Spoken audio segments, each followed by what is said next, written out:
Good morning, good afternoon, good evening, everybody. John here at Havoc Maker Studio. Hoping you guys had a great weekend. I most certainly did because it was my birthday weekend. Well, not the whole weekend. My birthday was on Saturday, but you get the idea, I hope. So, a lot has dropped over the past couple weeks. A lot of news has dropped recently that I'm going to try to cover in a couple videos today. And I know, and you guys have called me out on this a couple times, at least in passing, that I've said, hey, I'm going to be doing a couple videos today, and then those videos don't emerge, except the one that you initially hear about. And it's because of quality control, or just the information was just not clear enough for me to cover. So today, it's definitely a guarantee that we got two videos coming. There's possibility of a third, but I have to wait for the company that I'm doing this video about at least have a chance to watch my review of their upcoming Kickstarter project, an RPG. I told them I'd give them at least the courtesy heads up, like, hey, here's my video reviewing what you guys have given me. Here's the good, the bad, and the ugly. And then once they've seen that video, I'll open it up to be towards live.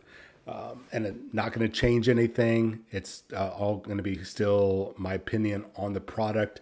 I just wanted to give them a courtesy heads up before they put it on their web page, their Facebook page, Instagram, and whatnot, for so people can see the reviews of the project. It will need to go up either today or tomorrow prior to the Kickstarter, which I believe kicks off on Friday.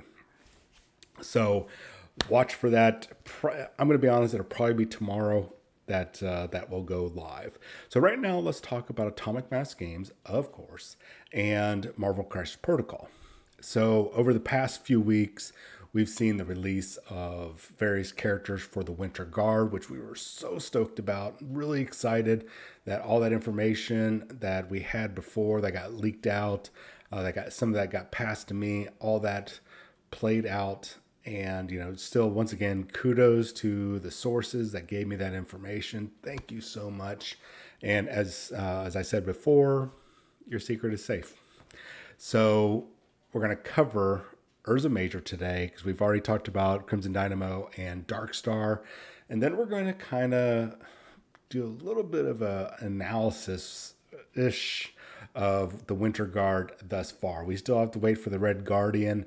We still don't know who else is going to be in the affiliation. We haven't seen the affiliation cards just yet. So there's some speculation the Black Widow. Some people are hoping that Omega Red will be in there. You guys will have to remember, though, that technically speaking, Omega Red was never a member of the Winter Guard. He is Russian, but he was not part of the Winter Guard or the Soviet Super Soldier program. And neither was Black Widow that I could find. Red Widow was, but not the Black Widow. And the only other person that's available right now in the actual Marvel Crisis Protocol universe that is a member of the Winter Guard is Colossus. Not even the Winter Soldier was a member of the Winter Guard. So there's some speculations that, or some people, really, it's not even speculation. I guess it is speculation. It's more fan listing that we will see Omega Red, Black Widow, Winter Soldier, and I think Colossus should be in there, but they might not. But because they're all Russian, they've got to be, well, Winter Soldier's not Russian, but you get what I'm saying, that they're all going to be in there. I don't know, guys, to be honest with you. It's if they don't put Colossus in there, I will be really surprised, because he's literally the only character of those ones that I've mentioned that is literally in the comics has been a member of the Winter Guard. So I'll be surprised if they put somebody else in there before they put him in. But who knows? It's a different universe. They can do what they want.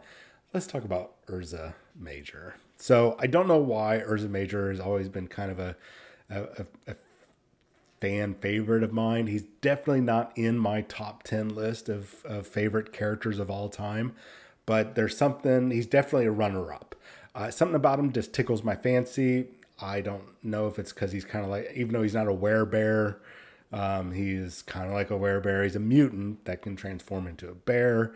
I really don't, there's nothing really outstanding about this character. It just something aesthetically pleasing, maybe. I don't know. But let's take a look at him. So Ursa Major, top to bottom, left to right. Ursa Major, otherwise known as Mikhail Ursus, or swap that.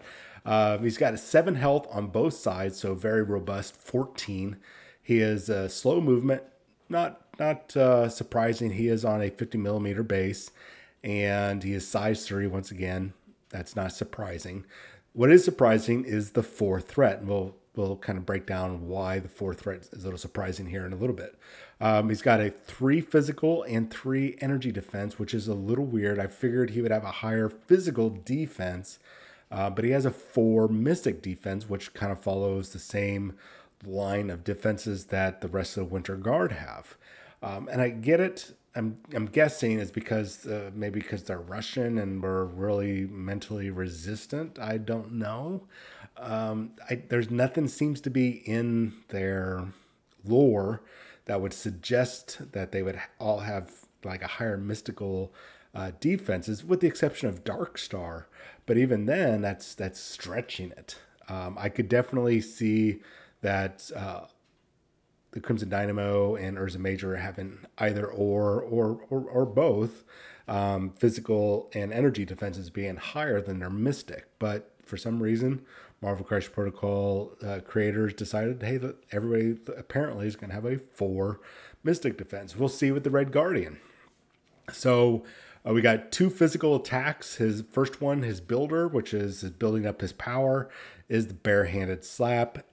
And for somebody that's super strong, it's a little lackluster with a range 2, 5 dice, 0 cost. Now that is pretty standard fare when it comes to kind of your first attack, usually your strike attack. Now after the attack is resolved, you're going to get power equal to the damage dealt. And then if you did roll a wild symbol, you're going to get bleed. So, I mean, it's a standard fare attack, but for somebody that's super strong, it seems a little like they should have just upped it just a little bit. Maybe even give them, give them 1 power instead of building power off of how much damage is dealt, and then increasing that die by 1. There should have been, in my opinion, something a little different going on there. But let's get into the next one. His spender is the Bare Arm Brawler. This is range 2 again, 7 dice at a cost of 3. Now this cost of 3 doesn't have any triggers beyond if you do any damage, you can throw a size 4 target, range S. You may throw them. You don't have to, but you may throw them if you cause damage. So you do need that trigger, but that's the only requirement. And then you get a free stagger after the attack is resolved. So once again, another lackluster power. It's cool, and it's got some neat abilities, be able to inflict stagger, possibly to knock somebody away. But as far as the spenders go, it's pretty generic. So let's take a look at his superpowers, because this could be something that redeems him. The first one is another, I hate to say it, a copy and paste power, but it's definitely fitting for Ursa Major. It's called the Charge. It's a 2-cost power, and it does require you to spend an action. You get to make a move action followed immediately by an attack action. So you could spend that 2 power and do a free barehanded slap after you move. Or you could do the barehanded brawler if you've got a total of 5 power, spend in between the two. Not too bad overall. It's definitely very fitting for the character. When we do see the Rhino a little later, I wouldn't be surprised if they just give him a generic charge or something in between charge and something probably similar to the Juggernaut's ability. So expect something like that coming up for the Rhino. Now his next superpower is called the Ursine, and I think I'm pronouncing it Ursine Temper. Not sure if I'm saying that right, but it sounds right. So it's going to cost 3 power. You can choose an interactive terrain feature of size 3 or less within range 2 and throw it medium range. That's actually not too bad. Medium range is pretty gosh darn good. I mean, it's not like, oh my God, I've been waiting for characters with this power. We've seen stuff like this before. There's a lot of characters that actually have something like this that are similar that are around that cost. Okay, cool. We'll take it. This is just really right now, it just feels like we're just filling in just, hey, we need to give him another ability. We need to give him another ability. More copy and pasting. Just renaming, but copy and pasting, which is okay because there's going to be a point where there's not enough, or they're going to be filling out too many ranks of characters and they can't keep coming up with tons of unique abilities, right? So the last one is an innate power. We've seen this a couple times here and there. It's called aggressive, and after an attack targeting this character is resolved, if you took damage, Ursa Major can advance short range towards the attacking character. Once again, another standard fare for this style character. Very fitting for Ursa Major. There's no arguments about all their powers fitting here. What is a little bewildering, and goes back to the 4th threat, is why is he a 4th threat? Yes, these powers are good, and I could say he is high 3 threat or a very low 4 threat. I understand, I think, why they went with a 4 threat, because it was just enough to push him over, just a little bit to push him over that edge. But really, I think looking at a lot of other characters, they just do it better than he does. He doesn't have a whole lot going on. If they wanted him to be a solid threat 4, they should have done at least 1 or 2 other things. One should have been something along the lines of like the bullet, kind of basically bulletproof, where he can reduce damage by 1 to a minimum of 1, made that an innate ability. That would have been perfect. That would have sealed him as a solid threat 4. Or up his attack dice and up one of his defenses. I would have said give him a 4 physical defense, made his barehanded slap a 6 dice instead of 5. Something along that lines. He should have had a couple dice bumps elsewhere, and then to kind of guarantee that he was a threat 4 if they didn't give him that bulletproof or that damage resistance. So right now he's underwhelming. He is definitely an underwhelming character. There's plenty of other characters out there that are cheaper and do it better. So that aside, when we go back and look at the rest of the Winter Guard, overall they're a little lackluster. I mean, yes, their affiliation ability is cool, but you still need to roll a dice to not be pushed. Be able to remove one special condition is really the only good part of the leadership ability.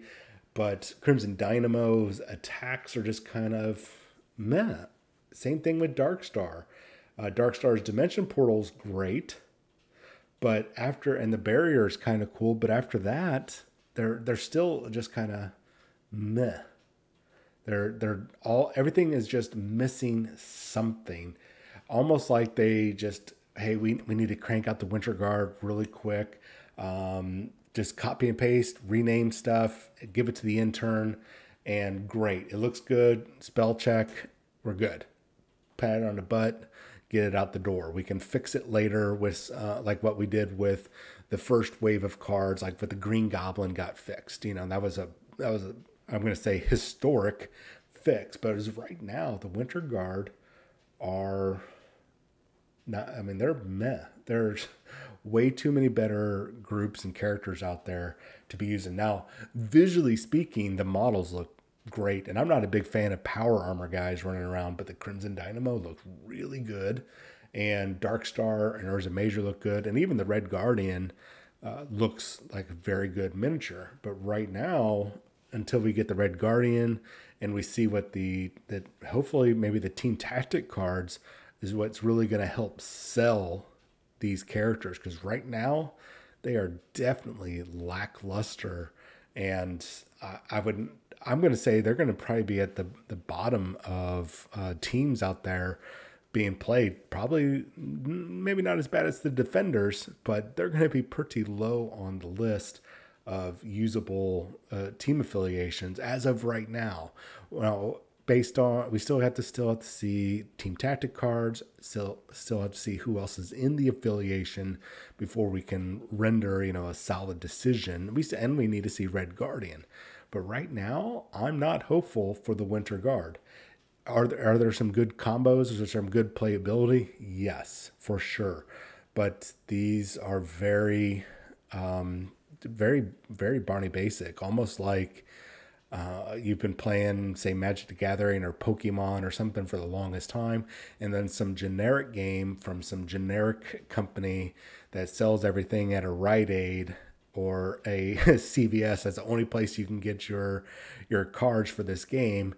And your parents thought, oh, this is the same thing as Pokemon or Magic the Gathering. Let's go ahead and get it for them, and they can play it with the rest of their friends. No, no, they can't, because this is not really. It doesn't have the same feel as the rest of the characters. Maybe I'm being a little harsh because I was expecting more from the Winter Guard, but as of right now, the Winter Guard are a little lackluster. And that's a shame, especially considering what we've seen of a lot of other teams out there. So there's going to be hope for the next team. Let's say that. Let's go with that. After we see the rest of this, if it's still lackluster, which I believe it will, that's hope that later on, when, say, the Fantastic Four drops or the Thunderbolts, whatever they're going to cook up next, they're going to be better. It's got to be. It's got to be. Maybe I'm being a little harsh. You guys let me know down in the comments below. Watch for the next video a little bit later today. It is a little scathing, but there's a lot of information kind of backing it up, numbers and statistics and whatnot. So look forward to that, and the video on the Mythos RPG that we're going to be doing, probably, like I said, it'll probably drop tomorrow. Look forward to that. Anyways, let me know what you guys think down in the comments below. Please hit that subscribe button. And if you didn't like the video, please leave a comment. Let me know what you didn't like about it. If you did like it, still leave a comment. I do appreciate it. You guys have yourself a wonderful day, and I'll chat with you later. See ya.